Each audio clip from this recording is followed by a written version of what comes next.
What's up, guys? I got a Major League Baseball play tonight, even though it's a short card. Only 4 games tonight.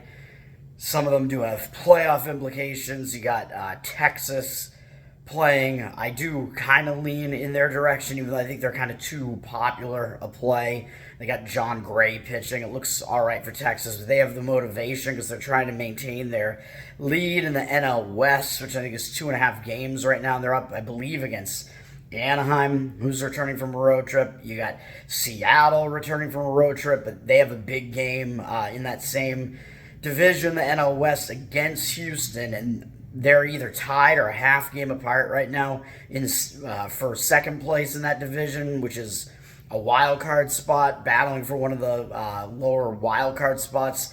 Crazy situation there. So both of those teams have a lot of motivation. So I don't really want to go against Seattle, even though they're returning from a road trip. What I am going to do, however, is take the San Diego Padres. This is minus 112 right now. They're a road favorite. It looks like it's gone up a bit.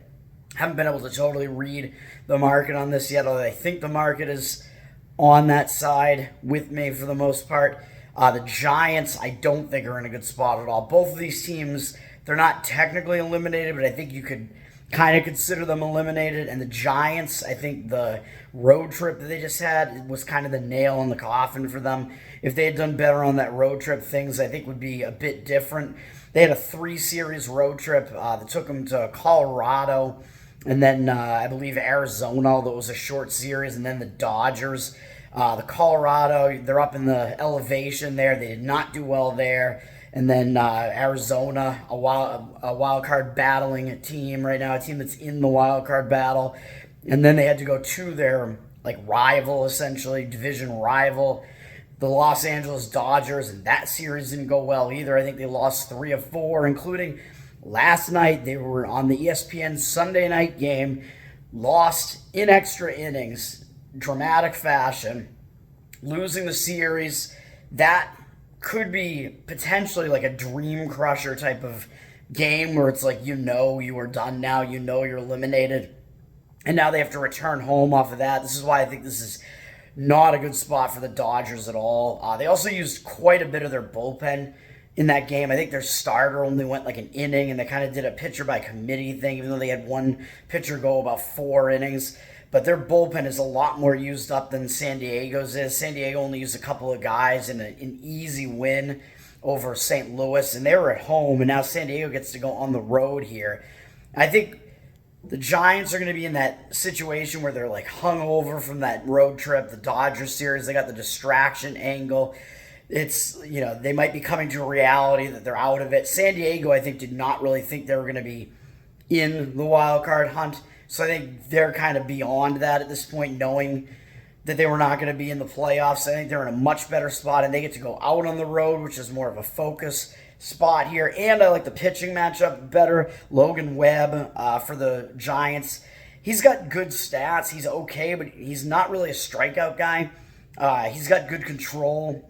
That's what he does. But, of course, he's been seen a bunch of times before. He's done fairly well against San Diego. They have like a low 200s batting average off him lifetime, but I like guys that can blow batters away more so than Webb can, even though he's been pretty effective. Blake Snell is going for San Diego, and he is the better pitcher, even though his whip is higher, which I don't like. He does walk a few too many people, but he has the lower ERA. He has much better strikeout stuff and can get batters to really whiff on his stuff. He has good stats against the Giants hitters, like somewhere I think in the 100s for a batting average, possibly even lower than that. I don't know. I would have to look again, but it's a very low batting average against when he faces the Giants. The only caveat here is that he's coming off of a 7-inning no-hitter. So normally I would like to go against a pitcher that has like a really good game like that, but Snell is kind of like an ace type of guy in a rotation, so I think that has less of an effect. I think that situation has more of an effect, like the starting pitcher let down after a great start. If that start was more like unexpected, I think there's more of like a return to, or like a regression to the mean in that next start, where Snell is a good pitcher, consistent. So I don't know if there's going to be that much of a drop off there after he had that really good start. I don't know that he's necessarily in that letdown type of situation, and San Diego, they would probably like nothing better than to mathematically eliminate the Giants in their home stadium anyway. So for all those reasons, I like the San Diego Padres minus 112. That is it.